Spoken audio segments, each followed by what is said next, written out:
Hello అండి. ఈసారి మాత్రం నాకు ఈ పార్సిల్ వచ్చేసి పోస్ట్ ద్వారా వచ్చింది. ఇది నేనైతే ఆర్డర్ పెట్టుకున్నవే. ఇవి పోస్ట్ నుంచి వచ్చాయి నాకు. ఇవేంటంటే బుక్స్ అండి.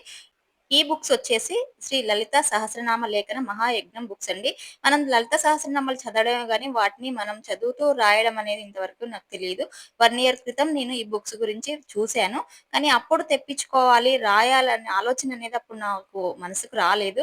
కానీ ఎందుకో మళ్ళీ 1 ఇయర్ తర్వాత మళ్ళీ నాకు ఇవి కంటబడడము, వీటి గురించి తెలుసుకోవడము నేను ఈసారైతే తెప్పించేసుకున్నాను రాద్దామనేసి.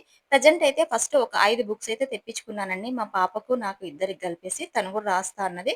ఇంకా అమ్మవారి దయ వల్ల నాకు మళ్ళీ 1 ఇయర్ తర్వాత ఈ బుక్స్ అయితే నాకు వచ్చేసాయి. అమ్మవారి ఆజ్ఞ అంతే. నేను రాయాలని అమ్మవారికి అనిపించింది.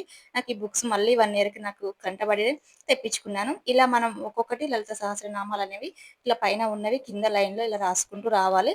ఈ బుక్స్ వచ్చేసి నాకు అక్షయ తృతీయకి 4 రోజుల ముందొచ్చాయండి. అక్షయ తృతీయ రోజే నేను ఓపెన్ చేయాలి. ఆ రోజు నుంచే స్టార్ట్ చేయాలి రాయడం అని అనుకున్నాను. అందుకే ఆ రోజైతే ఈవినింగ్‌కి ఇలా నాకు కుదిరింది. మంచిగా తీసి మొదలుపెట్టానండి. అమ్మవారి దగ్గర పూజ చేసుకొని దండం పెట్టేసి ఇంకా రాద్దామనేసి స్టార్ట్ చేశాను. నేను మా పాప అయితే స్టార్ట్ చేశామండి. ఈ 5 బుక్స్‌ని ఇద్దరం కలిసి ఎన్ని రోజుల్లో కంప్లీట్ చేస్తే అన్ని రోజుల్లో కంప్లీట్ చేసి ఎక్కడైనా దేవాలయంలో కానీ, లేపోతే వీళ్ళిచ్చిన అడ్రెస్‌కి గాని మనం పంపియొచ్చు. ఇదైతే మేమనుకున్నాము. ఇంక అంతకు మించి ఎక్కువ రాయాలని అనిపిస్తే ఇంక తర్వాత మళ్ళీ తెప్పించుకుంటానండి. ఉదయం, సాయంత్రం పూజ తర్వాత ఇలా కొన్ని సహస్రనామాలైతే రాస్తున్నాము. ఇక మీకు గూడా ఇలాంటి బుక్స్ ఉన్నాయని తెలుసా అండి?